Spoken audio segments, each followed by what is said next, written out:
पे move on करना चाहिए या अभी वेट करना चाहिए, थोड़ा समय और देना चाहिए? किस तरह की एनर्जी दिख रही है?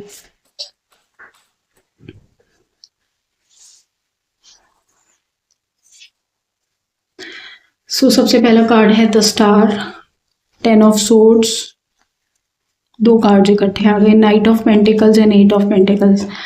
देखो, मैं आपको एक चीज़ बताऊं एक्वेरियस, आपने इस रिलेशनशिप पे अब तक बहुत मेहनत की है। आपको ये लगता था कि ये सामने वाला बंदा मेरे लिए स्टैंड लेगा, बंदा बंदी जो भी था, और ये कहीं ना कहीं अपनी फैमिली को और अपनी सारी सिचुएशंस के ऊपर मुझे रखेगा, लेकिन ऐसा नहीं है।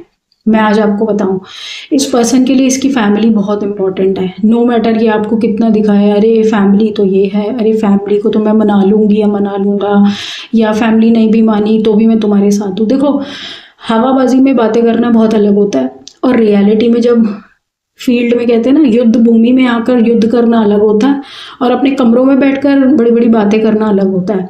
सो ये इंसान, मुझे ऐसा लग रहा है कि युद्ध भूमि में तो हार गया, और आप बैठे बैठे बस इसको अपना बेस्ट देते रहे। आपको लगा मैं ये भी कर दूं, मैं ये भी कर दूं, मैं यहाँ से भी जीत जाऊं, वहाँ से भी जीत जाऊं, लेकिन अंत में आप कहीं से भी जीत नहीं पाए। जीत कौन पाया? उसकी फैमिली। मुझे यहाँ पे पर्सन मैरिड दिख रहा है, और दिख रहा है कि ये ना ही अपने बच्चों को छोड़ सकता है, ना ही अपनी बीवी को, या फिर ना ही अपने पति को, ना ही अपने बच्चों को, अगर ऐसी सिचुएशन है। और अगर ऐसा नहीं है, मैरिड नहीं है, तो ये अपनी फैमिली को छोड़ना नहीं चाहते। इनका पूरा ध्यान वही है, क्योंकि इन्होंने वहाँ बहुत ज़्यादा मेहनत करी है। आपके लिए सिर्फ एक सिंपल सी बात है कि आपको अपने आप को कम्प्लीटली हील करना है, और इस रिलेशनशिप से धीरे धीरे निकल जाना है।